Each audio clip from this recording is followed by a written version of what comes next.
I don't understand what the point of the Antifa domestic terrorism executive order is if they aren't going to use it when they have an obvious example of an Antifa, self-professed Antifa group right in front of us. So that would be the first question I have again for the DOJ and the FBI. Why is this being framed as a pro-Palestine group when in fact this is actual self-professed Antifa? I also do want to say I really take issue with the term Antifa. It's actually a made-up term that doesn't Right. really have a lot of relevance on the far left. And this is actually is important because there is a militant queer activism movement on the far left. It's just called the Bashback movement, and they refer to themselves as that. And that's a whole other, crazy amount of dystopia. But I actually don't see any evidence that this group is directly related to queer militancy specifically. It's more about giving the land back and demanding the land be given back. Now, what I will say is that this group is representative of a trend that I've seen on the far left over the last several months, where there are all these manifestos coming out where they're basically rejecting the idea of nonviolent protest. And this was really brought on by the No Kings protest, both back in, I think it was June and then again in October, where they're basically saying in these manifestos, and this is across a whole bunch of different Antifa groups, so it's not just one specifically, they're saying it's great that all these people are coming out and they want to be activists against the Trump administration, but these silly liberals are trying to force us into a position of engaging in nonviolent action where we don't think that nonviolent action is actually going to get us what we need. And so this is just yet another example of there's a big push on the left to embrace violent direct action in some form or another, whether that is setting off bombs in major American cities, whether that's lighting police precincts on fire.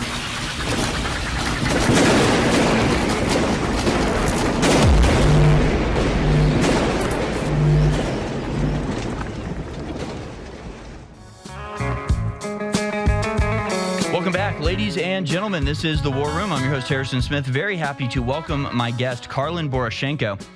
You can find her work at karlyn.substack.com, decodetheleft.com, and youtube.com/Dr. Karlyn B. That's DrKarlynB.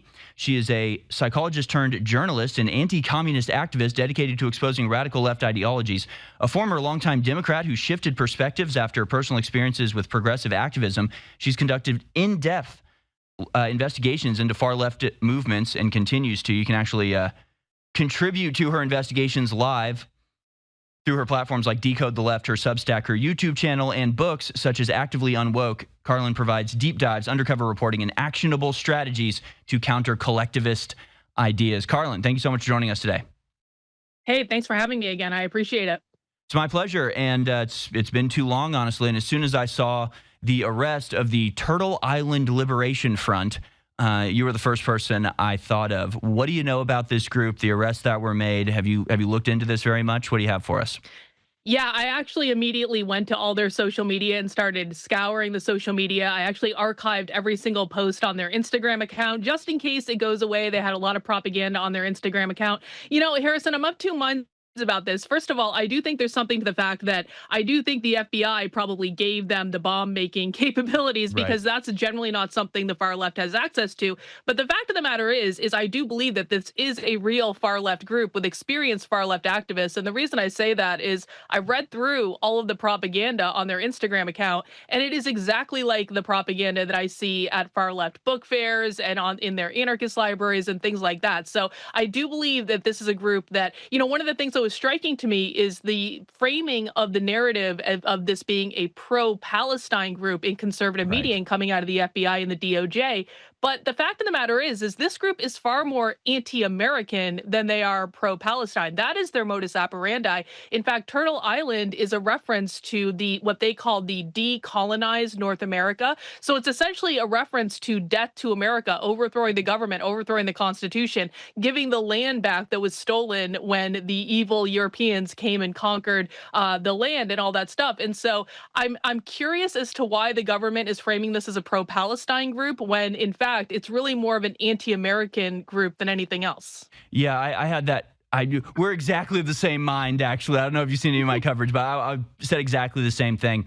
They put pro-Palestine as sort of, they front load that, right? There's a pro-Palestine group that also had anti-American ideas, but looking at their propaganda, sure, you see Free Palestine on their poster, but it's not the primary thing they're concerned about. And as you point out, Turtle Island, I guess it's what I don't know which group of natives, but some group of Native Americans referred to America as Turtle Island. So it's almost like we're going back to before Europeans were here and calling it what the natives called it, right? Is where that name comes from. But then this was, I guess, a breakaway splinter group from Turtle Island, and this was the Black Lotus group, or do I have that reversed? And what do you make of this constellation of Antifa groups? I mean, it's nice to know that they have names, which seems to mean like they're in a conspiracy, which seems to mean like you could go after them with RICO. Am I missing something here? Well, I think, what people need to understand about Antifa is that Antifa is a highly decentralized organization. There are thousands of Antifa cells nationwide. And like you said, they all have different names, and most of those names do not involve Antifa. So you might see names like Collective, Liberation, Info Shop, Distro.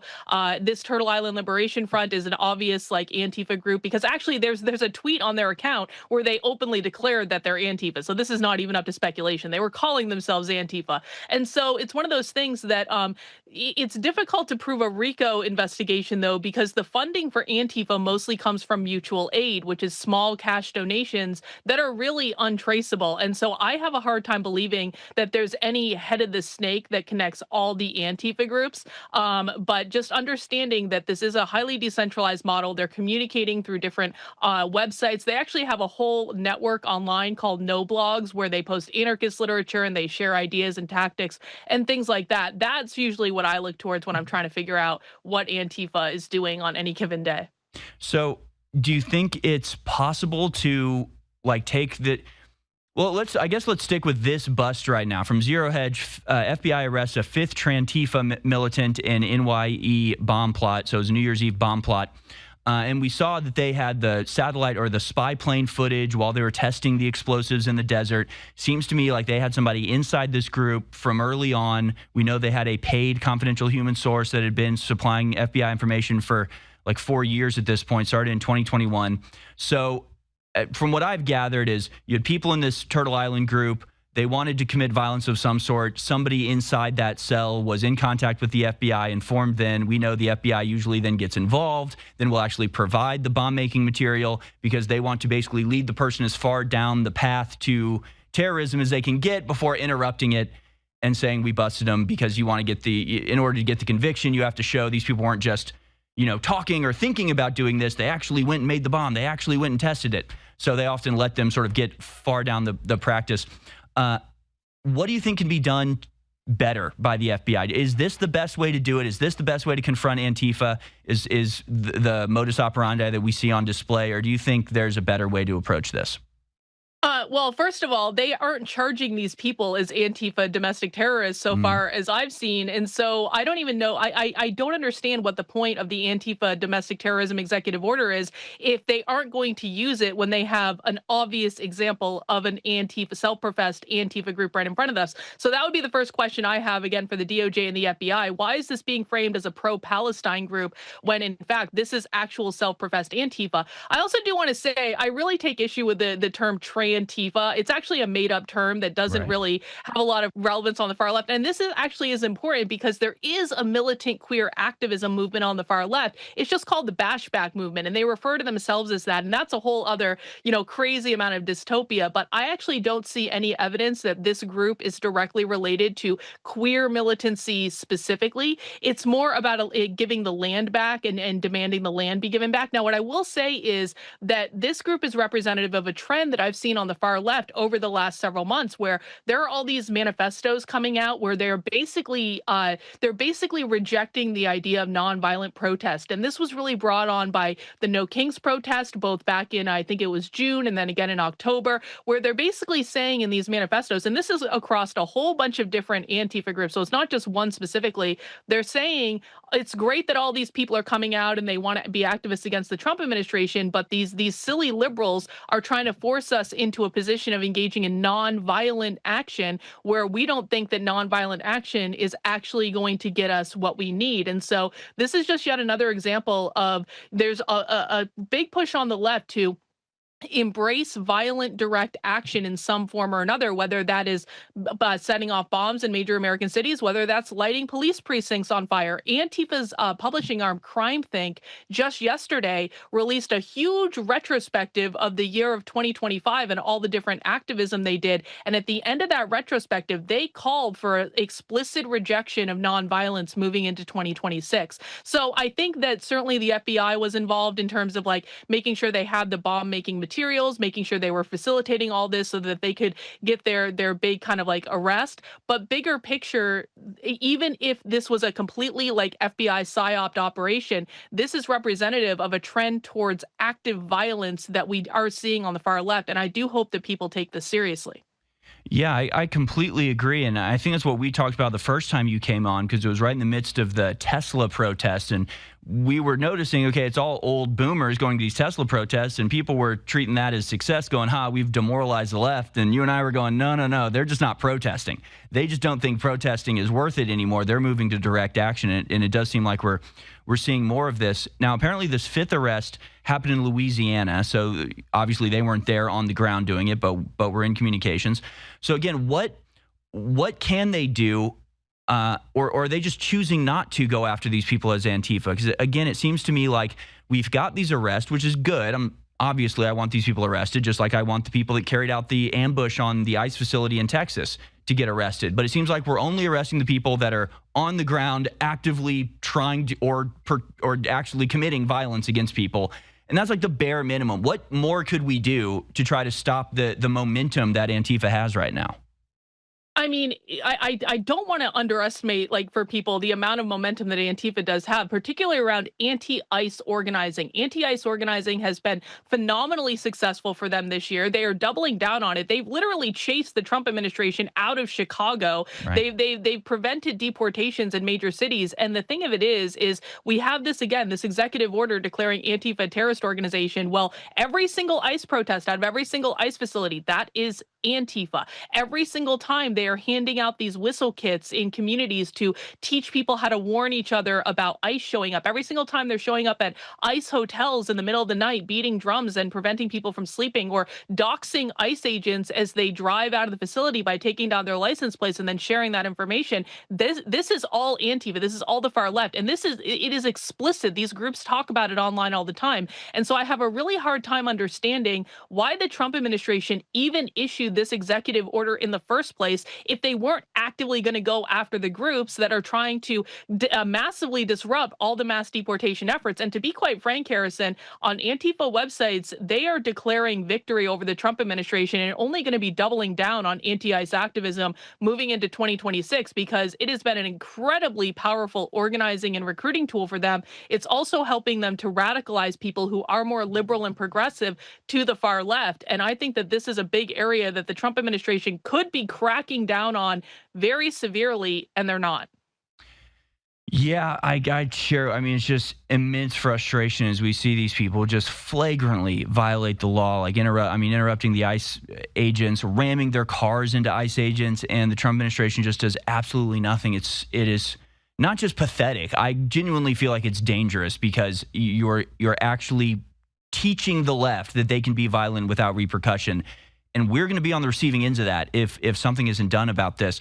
You know, I want to stick with ICE, but just since it's in my mind, yesterday we played a video, I'm sure you saw it, of this Antifa member, black bloc decked out person standing outside of a gated community in Los Angeles, just filming everybody come in and out. Have you seen that video? What do you make of that? I mean, it seems like pure intimidation. Like they are literally basically posting signs outside of gated neighborhoods going, we're making lists to kill you. And it's like nobody's doing anything about it. Have you seen that video? What did you make of that? Oh, well, I haven't seen that video explicitly, but what's funny is I've actually been on multiple organizing calls where they're not just standing outside telling people they're putting them on a list. They're making entire websites, putting extremely wealthy Americans on lists. They're making databases that people can actually go and look up the millionaires and the billionaires in their neighborhoods to stalk them, to harass them. And this is all on the internet right now. And so that doesn't surprise me at all that that happened. Yeah, it just seems, again, it's like when they have the gall to not even hide it. I mean, and the crew can pull up the video from yesterday. We can play it here because the guy's he's just standing right there. He's not hiding. He's not in the bushes. I mean, it's intimidation. It's not even just that they're, plotting something. They like want you to know that they're plotting it. That's how confident they are. So that to me is genuinely scary. I mean, when they're willing to do that, that's kind of terrifying. Gateway Pundit had this article today exploring the legality of anti-ICE resistance training, because this has gotten incredibly popular. Again, like, how do we fight back against this, Karlyn? Because I don't want to just say, screw it, the problem's so bad, I want the government going, no holds barred, no restrictions, no judicial review, just crush them.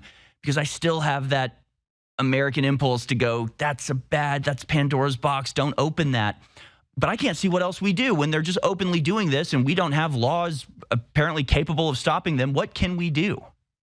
I mean, you're probably a better person than I am, Harrison, because I think the response to this is Trump needs to go full on. Like, I want to see buses going into immigrant neighborhoods and deporting people in mass. I want to see like them loading them onto trucks and driving them back to Mexico, because I really think, listen, when you read the Antifa literature, what they're saying is they're calling Trump's bluff, like overtly on their websites. They're saying Trump may be calling us domestic terrorists, but we don't actually believe he's going to do anything. And so we need to double down on our direct action. And they're seeing success after success after success, and the Trump administration isn't arresting anyone. And I think the anti-ICE thing is a really interesting thing to go down, because actually right now on my desktop, I have a massive spreadsheet of over 60 different organizations. Do you know what they did in addition to doing this anti-ICE training? They set up hotlines all over the country, like hotlines that are just run allegedly by private citizens, where people can call and report when ICE is in their neighborhood, and then the hotline disseminates that information to all the different groups.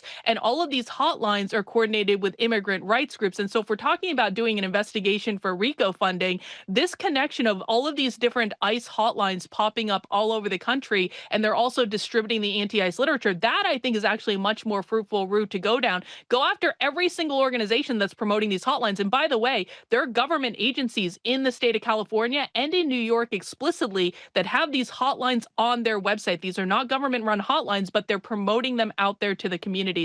And so that's something I'm actively working on right now, is to try to map all this out so that we can get a sense of how this national network works and how they coordinate with each other. Yeah, again, they're not shy about it. They don't feel like they need to hide it. And it just seems like the Trump administration is doing the worst of all options, right? I mean, crushing them, great. Not doing anything about it, not great, not the worst. Pissing them off, saying you're going to do something and then doing nothing, it's the worst possible choice to make. It is truly inexplicable. Where do you think it goes from here? I guess we know where it goes from here, right? Should we start talking about May 1st, 2028? I feel like we need to keep hammering this out, keep letting people know this is coming. You should be prepared for it. There's no excuse. If this actually comes to fruition, there's no excuse. We should be able to shut it down today. What's going to happen on May Day 2028, Karlyn? Yeah, so I so appreciate you talking about this, because you're the only person that I've seen in right-leaning media that's talking about this, which is what the left is doing in about 2.5 years. Is they are planning on launching a mass general strike on May 1st, 2028, where they are coordinating across all the different labor unions to essentially shut down the economy. And what I mean is, very specifically, the teachers unions are all involved in this. The Starbucks workers unions are involved in this. We see Starbucks doing practice strikes right now to practice for this. We see auto workers are involved in this, airlines are involved in this, grocery stores are involved in this. All the different unions are coming together to say we're basically all going to go on strike at the same time on May 1st, 2028. Now, one thing that we haven't talked about previously, Harrison, I don't think, is that the left is planning on doing practice runs up until this. So right now, we are actually seeing there is a nationwide Starbucks strike right now, where Starbucks workers are basically refusing to go into work. They're trying to convince vendors that bring things to the store to turn around and not do deliveries. They're talking to customers outside of Starbucks to say, hey, we're on strike for a reason X, Y, B, and Z, to kind of soften the public to get them used to stuff like this. And what I think we're going to see on May 1st, 2026, so coming up in less than about 5 months now, is we're going to see the first major practice strike, because they're actively talking about how do we get people prepared to do this and training people on how to do it. They're actually right now, there are organizations holding what they're calling strike schools all over the country. So they're actually going into these different communities, and people are going and learning how to organize to strike. The DSA is part of a lot of this. The DSA actually has a salting campaign where they are getting people jobs in organizations specifically to get them to agitate for the unions, to form as many unions as possible leading up to May 1st, 2028. And so they're working to shut down the economy. And I think that they should be taken a lot more seriously than they're being taken. And I think we're in for a world of hurt over the next couple years if people don't start really focusing on this issue. And the point of the strike is that they want to shut down the entire economy of America as a hostage technique. They have demands. They have a list of demands, and their intentions, well publicized, it's not us coming up with this. They say their intentions are to shut down the American economy until their demands are met. And they want universal health care. They want all the stuff that they can't win through elections because the American people don't want it. So they're using their positions in the unions and their power over our economy to try to force us to accept socialism because they can't actually win in a fair fashion. Is that about right?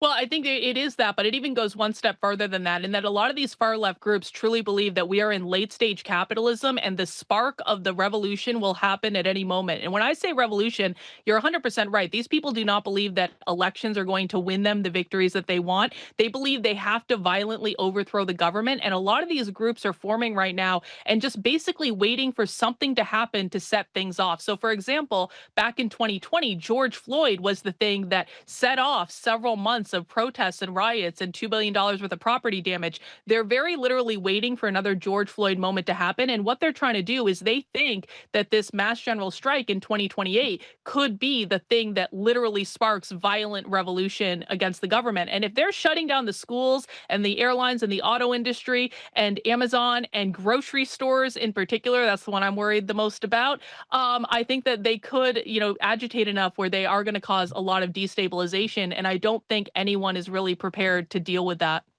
It's almost like they've taken what they've learned from George Floyd, and now they're like, okay, we're going to do it for real this time. Because the George Floyd protests, as organized as they were, and you had groups, sending people around to different states to organize, it was organized to a degree, but it was still chaotic. It was still kind of madness. Their demands were nonsensical, like defund the police. What does that even mean? So they got concessions, but they realized, like, okay, we can get concessions. We can activate millions of people onto the street. The federal government won't respond. The state governments will actually help and actually contribute to it. Now, all the people that even were arrested in 2020 are receiving giant million-dollar paychecks from the cities in these settlements that are slowly happening behind the scenes. So it seems like they took that lesson. And then, of course, the article that's been going super viral recently from Compact Magazine about the DEI and just the total genocide of working class and middle class white people.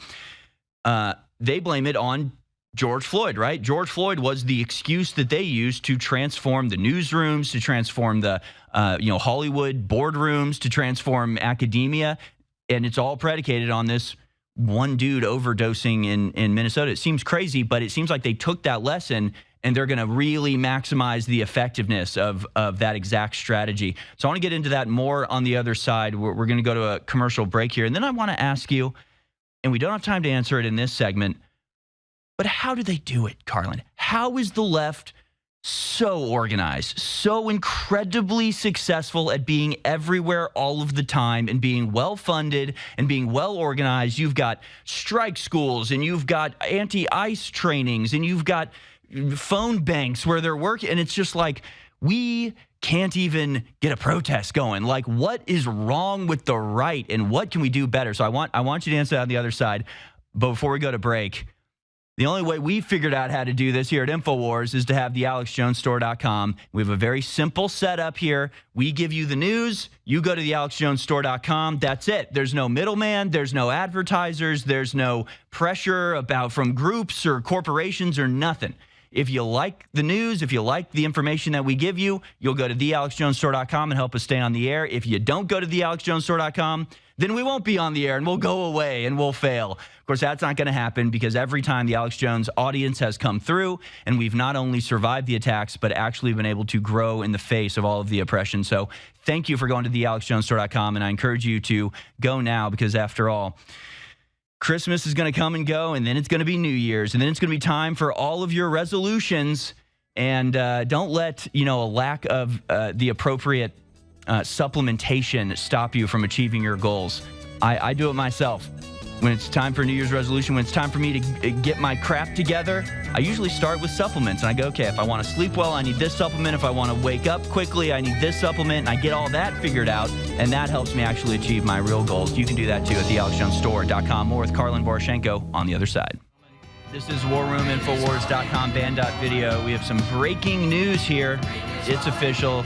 Dan Bongino has announced he is going to be leaving his position with the FBI in January. He says, I want to thank President Trump, AG Bondi, and Director Patel for the opportunity to serve with purpose. More importantly, I want to thank you, my fellow Americans, for the privilege to serve you. God bless America and all those who defend her. So, yeah, we were speculating that over the last few days, and it appears as though, yes, he will be leaving in January.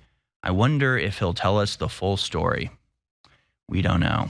But we'll bring you any updates as we get them. But again, I'm happy to have Karlyn Boroshenko as my guest. You can follow her on Substack at karlyn.substack.com, and that's KARLYN.substack.com. Decodetheleft.com, youtube.com/@drkarlynb. I asked you the question before the break. Had some time to think about it. I don't even know if there's an answer. How does the left do it, and why can we not? The organization is so good. They're so powerful. They seem to have people everywhere. How do they do it, Karlyn? What are we missing? Yeah, there is a very specific answer, and I'm really thrilled that you asked me this question because that's something I complain about literally all the time. The far left puts education at the center of what they do. They own a series of an entire network of bookstores nationwide where they're doing radical education. They have this outlet where people can go and find these books. They hold events there. They do study groups there. They do event organizing there. They coordinate there. All that stuff. They also have a network of radical revolutionary book publishers. So they're always infusing these ideas of the most far left organizers and activists into the ecosystem. They're constantly giving people stuff to look at. They're holding conferences. They're holding trainings. They hold book fairs. I went undercover at like half a dozen book fairs this year just to get leftist propaganda to see what was going on in those ecosystems. And people might think, oh, it's a bookstore, big deal, or a book fair, big deal. But at the book fairs, they also do panels. They do meetings. It's a chance for them to coordinate and meet each other. And the fact of the matter is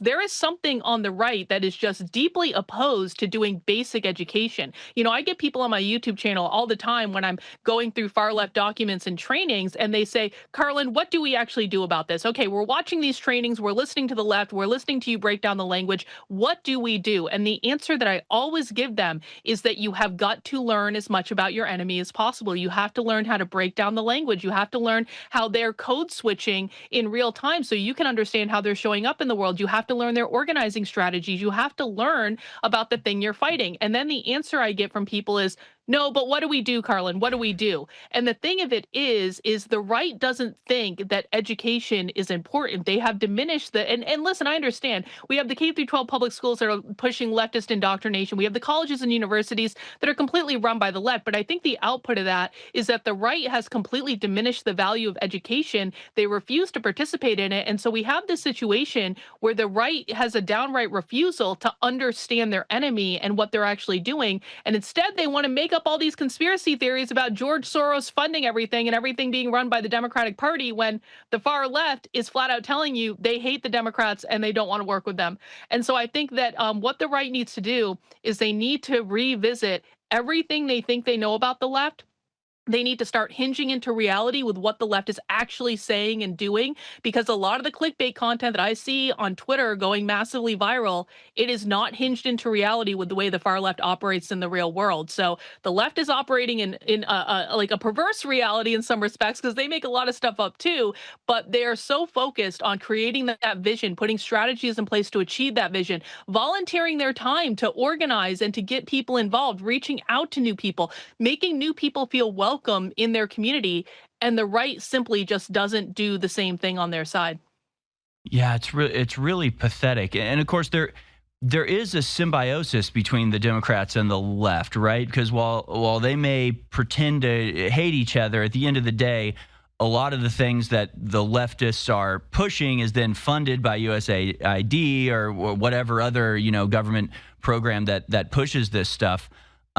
Because that's the other thing. It's like, I get the time. I mean, is this something that the right could do? Or do we just not have the characterization. Because the other thing that gets me is like there's something about the fervor of the left, and I always think about this one particular time in the I think it was the 2016 campaign, maybe in 2020, but you had this person interrupting. I think it was a thing with Bernie Sanders, and they're storming on stage and like ripping their shirt off and being pulled out, and they're screaming, and they were protesting milk. They didn't like milk. They were vegans and they didn't like milk. And it's like they're willing to get arrested and they're interrupting. And it's like, here we are literally being destroyed, like being actually like real things that we should actually care about. And we can't harness the same energy that they can about milk. And it's just like, what is wrong with us that we don't have the fervor that they have? Are we just missing something on the right? Is it our lack of willingness to cooperate with each other? I mean, psychologically, what do you think is stopping us from doing what the left is doing? I think that there is a thing on the right where they just expect everyone else to fix their problems for them. They expect Trump to be the great savior of America and fix all their problems. They expect everyone in the government to fix their problems. They just want to talk about their problems and meme about their problems and complain about it, but they don't actually want to take action to go out and fix it. And I think also, Harrison, there's something to be said for the fact that the right has completely misunderstood how the left organizes and why they're able to get these mass turnouts for protests. A member of my community once said to me, he was like, Karlyn, the right thinks that the only protest that is legitimate is if some guy shows up on a sidewalk holding a cardboard sign and then other people decide to join him just off the cuff. And that's the only form of legitimate protest. They poo-poo on the left, like actually organizing their protests all the time. They say this is fake, this is paid, this is that. They convince themselves that these are all paid protesters that don't have jobs, when in fact, none of that is actually true. I mean, a lot of these people are paid to do activism, but they're paid to do activism through organizations that they themselves have started and done fundraising for and gotten money to do this stuff full time. And then they spend months planning some of these protests. They do organizing calls all the time. I infiltrate all of them on my channel, not all of them, but a lot of them. And I think that, the right's perception of the left being totally fake paid protesters who don't have jobs, that actually informs how the right, goes about their own organizing, because they don't think that doing what the left does is actually necessary or even a real thing. And so again, I think this goes back to the right's got to stop memeing and start hinging into reality. I have a nonprofit organization, the Center for Left-Wing Studies, and we're actively planning right now, try to do a series of events in libraries all over the country, particularly in leftist areas, where I'm going to be going in and teaching other people how to go in as well and do presentations about what the far left does and how they organize and their language and all of that stuff. And so we are trying to get people a way to participate in the real world in real time. But I certainly do have doubts over whether or not that's going to be successful, or whether or not I'm going to go to some of these libraries and it's just going to be a group of leftists who are screaming at me and not letting me do a presentation. Will the right even show up? I don't know, but I think that things are going to get worse before they get better. And I hope that at some point the right kind of gets their butts in gear and understands that they have to start fixing their own problems and stop waiting for Trump to save them. Yeah, and I mean, it's kind of complicated, right? Because I get exactly what you're saying, but there's this weird thing that it's like, the government's supposed to be doing. It's like it is supposed to be doing this.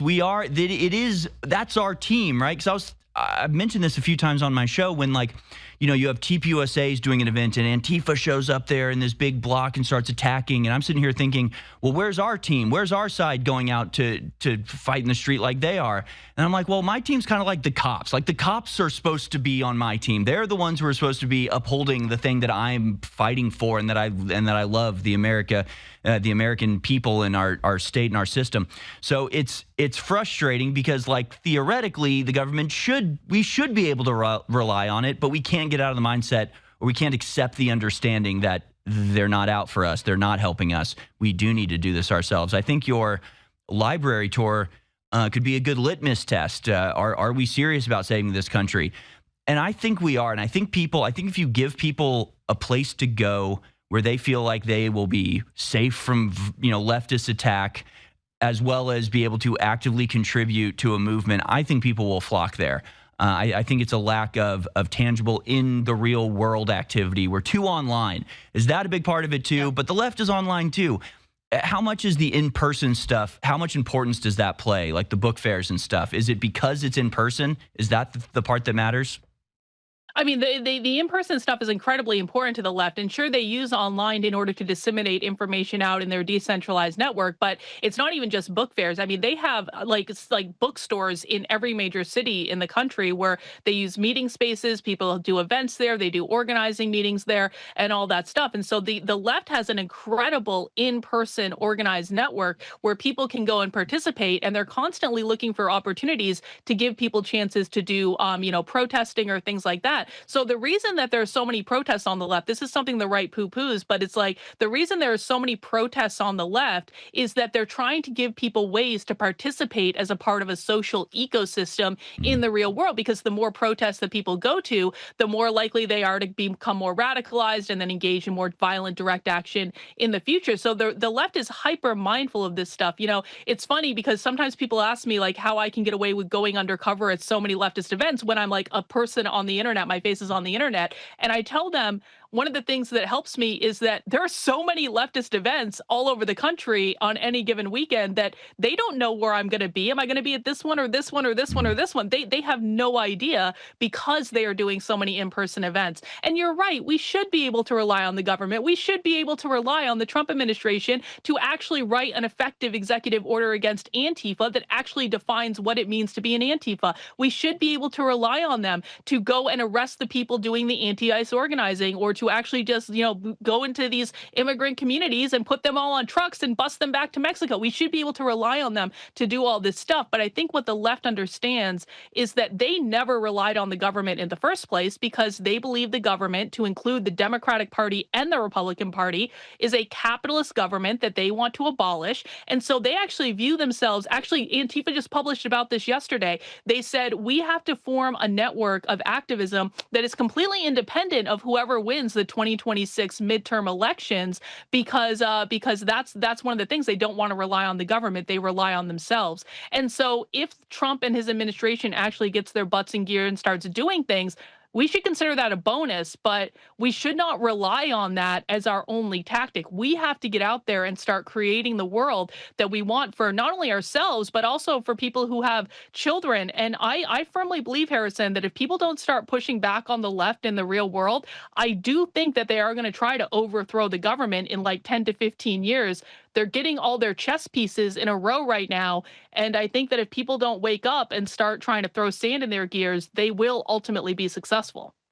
So is that the right tactic to take? Is throwing sands in the gears? Like, I guess it's not an either or. We could do both, but is the important thing now to combat their organizing, try to disrupt their networks, or is it more important now to try to form networks of our own? Well, I'll tell you what, like the tactic that I've had that has been the most effective is, I don't know if you heard about this. I actually got a communist faculty member at Texas State University fired because I recorded him in a secret meeting calling to overthrow the government, and then I released it on the internet, and that got him fired from his job. But the reason that this was so effective was because of the backlash of the left. The left actually formed major organizations to combat this firing. They were organizing across all these different groups all over the country to get this professor his job back, to try to set the precedent that people can have communist political beliefs in taxpayer-funded positions, and they can't get fired from their jobs as a result of that. And so I was actually doing battle with a whole bunch of people on the far left for months. They were doing entire presentations about us. They were really giving it their best shot, and ultimately we won. And the reason I bring this up is it really pissed the left off, and I have not seen the left organize against something like this aggressively coming from the right in the entire time I've been doing this. So I think it's about doing kind of like what I've been doing for, lack of a better idea, I guess, which is going into their meetings, recording them, exposing them, making sure people see what's actually going on, and then following up and demanding that when people are in taxpayer funded positions and they're openly advocating for the overthrow of the government, you fire them from their taxpayer funded positions and you don't give them their job back. And I think that this is something that we've seen the left really rally against very aggressively, more than they're doing with anyone else on the right. So that's the direction I'm going to go down. I'm going to try to expose as many communists as possible and get people fired from these positions, so taking them out of positions of power. I don't know what else to do at this point. So that's my contribution to the cause, I guess. Yeah, no, it's a great one. We covered that when that happened, and it's like, man, if we have to do that one by one, we'll never get it done fast enough. There's got to be a way to cut the Gordian knot here, because we're never going to be able to untangle it in time.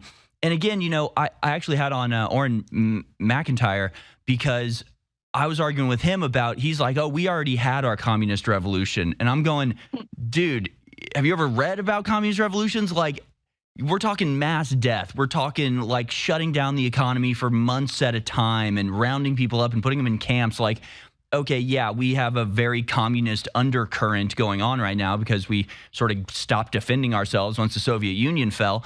But like, when they're talking about shutting down the economy in 2.5 years, and the fact that they're planning this 2.5 years out, and the fact they'll have all of their actuaries in position, ready to go, queued up on the same script when that arrives, and we're not doing anything to stop it, they're really trying a communist revolution. Can you help expand on like what that means for people that aren't taking this seriously enough?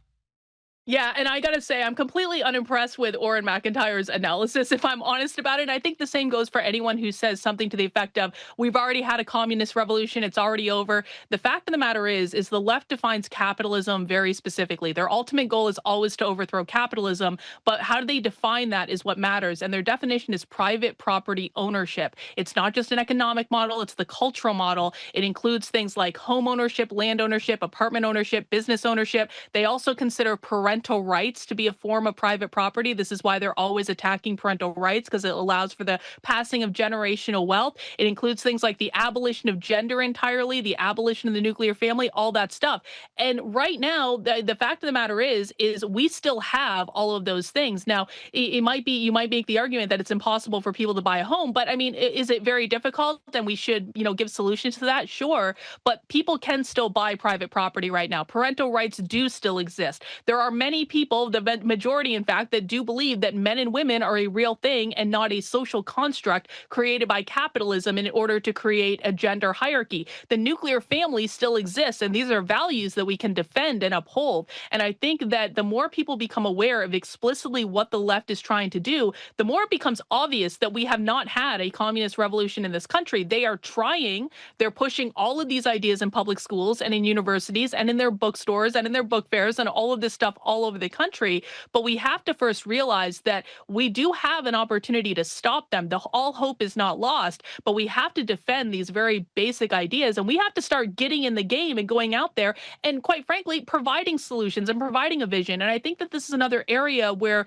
the Republicans and the right-leaning people have really failed, is to provide a vision for America that allows people to achieve something like home ownership, or to be able to raise a family on a middle-class salary, and to be able to have mothers stay home with their kids if they want to, instead of just sending them to daycare, using the public schools as babysitting, all throughout their lives. And I think that the right has failed to provide a vision in this regard.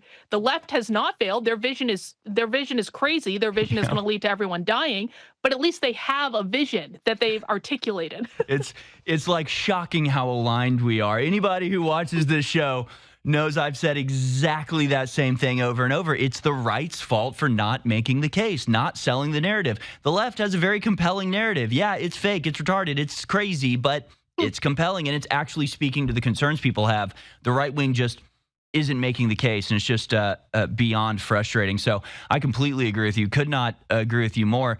And it almost seems like you and I approach it from like different. You're a bottom up, I'm a top down when in investigating this, because when I see this, I'm looking at, okay, who else is trying to get rid of private property? It's BlackRock, it's the World Economic Forum, it's these billionaires that are, pushing things out. When you look at why 2014 was the year that all the white people started to get fired, it's like, well, BlackRock and Linda Rothschild and the Rockefellers all decided to write letters to all of their investors saying, here's what we're doing from now on. Like, so I see it from a top down, whereas you are there in the grizzly bits down at the bottom in the mud with all the actual boots on the ground people. Do they not realize, like, how do they think about this? Because to me, it seems so obvious that they hate billionaires and then serve all the billionaires' interests. They despise BlackRock, but agree with them completely on things like private property. Do they confront that cognitive dissonance? Or do they even consider that cognitive dissonance? How do they make sense of this? Yeah, that is a great question. And actually what it is the left is hyper aware of everything that you just talked about, and they hate those people, and they talk about how much they hate them behind closed doors. I remember being undercover at the socialism conference a couple of years ago and actively listening to them having these conversations. And so how I kind of frame it for people is, everything you just said is true, but the people that you're talking about are playing on a different team than the left is playing, and they may have very similar goals. But how I liken it is like it's like the Red Sox and the Yankees, right? They're both playing baseball. They both have the same goal of winning the World Series. They're in the same sport, but they're not on the same team. Mm. And what that means is they both want the same thing, but they have very different ideas about how to get there, and they're just going to fight at some point. So I think that these two groups are going to fight each other at some point, and there's going to be like all of us that are just like, can we just be left alone and just like have our houses and have our capitalism, have all the can you guys, Right. and we're going to be stuck in the middle of it. Maybe I'm thinking about the wrong way, because I'm sitting here thinking, like, why are the people on the ground? Why is Antifa so dumb that they're, working for the billionaires? Maybe the question I should be asking is, why are the billionaires so dumb that they're promoting the same stuff that the communists that want to kill them promote? Why can't, if the billionaires would be on our team for real and help us crush Antifa, maybe we could get stuff done. But I don't know. I tend to.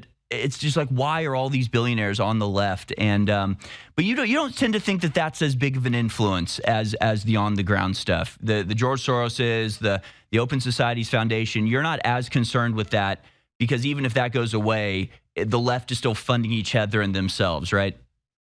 Well, I think that that's very true, but the other factor is that I just think there's so many people already talking about that. I mean, there's people Mm. like you that have been talking about that for a long time. The reason that I focus on the area I focus on is because no one else is focused on this area, and so I wanted to try to take it from a different angle. And I think that the boots on the ground information and how they're actually organizing in the real world and the propaganda that's spreading in their ecosystem. What I have found is that it is incredibly predictive of what the left is going to do in the real world. So, for example, I was talking about anti-ICE organizing on the left back in January because Antifa was publishing that they were going to do anti-ICE organizing specifically as one of their primary tactics. No one else was even talking about this until June, when everything started blowing up in Los Angeles and things like that. And so I think it's incredibly valuable to talk about both angles, and I think we should be talking about both angles. I've just chosen to focus on this one. It's incredibly valuable, and that's why I love all of our different guests, because usually our guests will focus on one particular thing. I'm trying to cover the waterfront here. I don't have the energy or time or resources to delve into everything as deeply as folks like yourself do. Again, folks, my guest is Karlyn Boroshenko. It's KARLYN.substack.com, decodetheleft.com, youtube.com/@DrKarlynB, and that's DrKarlynB.